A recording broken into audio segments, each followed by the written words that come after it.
안녕하십니까. 행백의 행복직입니다. 지난 7번째 클래스에서는 칼 필레머 교수의 내가 아는 걸 당신도 알게 된다면이라는 책을 통해 저희들이 만들어가는 행복지도의 중간 점검을 해보았습니다.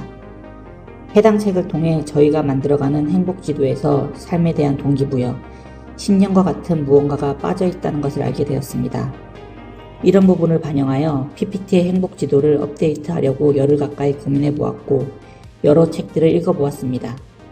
그런데 아직 행복지도에 어떻게 반영되어야 할지 방향을 잡지 못했습니다. 아마도 이 부분은 시간이 좀 더 걸릴 것 같습니다.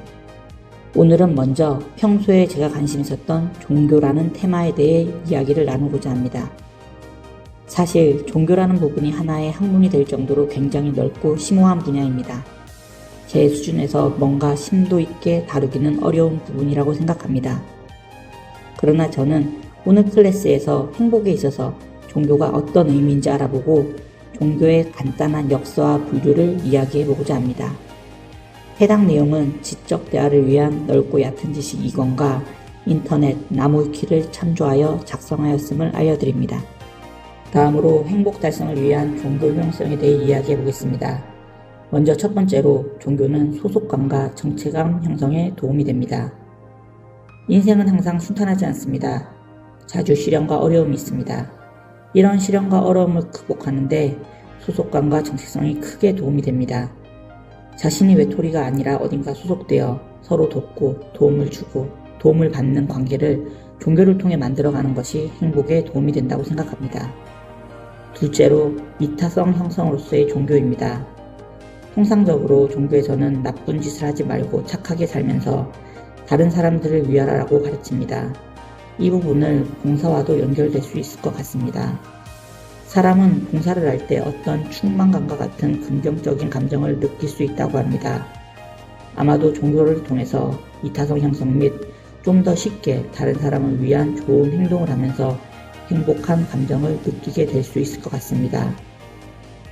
이 밖에 종교는 여러 가지 순기능이 있습니다. 그러나 세상이 점점 발전하면서 선진국이 되어가면서 종교를 믿는 사람들이 점점 적어지고 있다는 것은 현 시대의 현상입니다. 다음으로 종교의 분류에 대해 이야기해 보겠습니다. 종교는 크게 절대적 유일신교와 상대적 다신교로 구분되어 있습니다. 우선 절대적 유일신교는 말 그대로 절대적 창조주를 신으로 정한 종교입니다. 특히 구약 성서를 근간으로 하는 유대교, 기독교, 이슬람교가 여기에 속합니다. 이들 종교에 등장하는 하나님, 알라신은 모두 절대적인 신 그 자체이며 아담으로 시작해서 노아, 아브라함, 모세로 이어지는 이스라엘 민족의 유일신을 의미했습니다. 다만 이 세 종교는 구약 이후에 등장하는 인물에 대한 평가에서 차이를 보입니다. 유대교는 구약 이후의 메시아가 아직 등장하지 않았다고 주장합니다. 즉 신약을 부정합니다. 기독교는 신약의 근간이 되는 예수를 메시아라고 주장합니다. 반면 이슬람교는 신약의 예수는 단지 한 명의 선지자일 뿐이고 마지막 예언자로 코란의 무함마드가 메시아라고 주장합니다.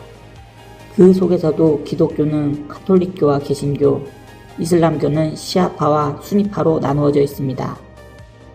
우선 유대교, 기독교, 이슬람교는 공통적으로 구약의 하느님을 근간으로 하나 그 이후에 등장하는 메시아에 따라 종교가 분화되었다고 볼 수 있습니다. 그리고 상대적 다신교는 초월적인 능력을 갖춘 신보다 인간을 핵심으로 보았습니다.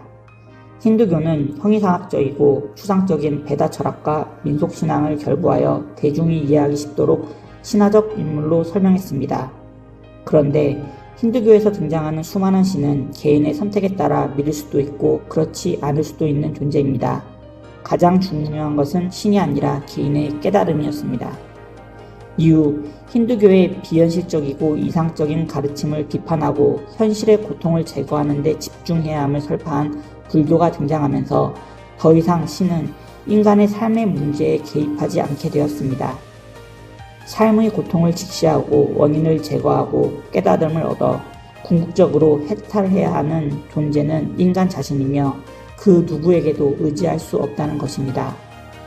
결과적으로 힌두교와 불교는 세부적인 차이에도 불구하고 공통된 신앙체계를 가지고 있습니다.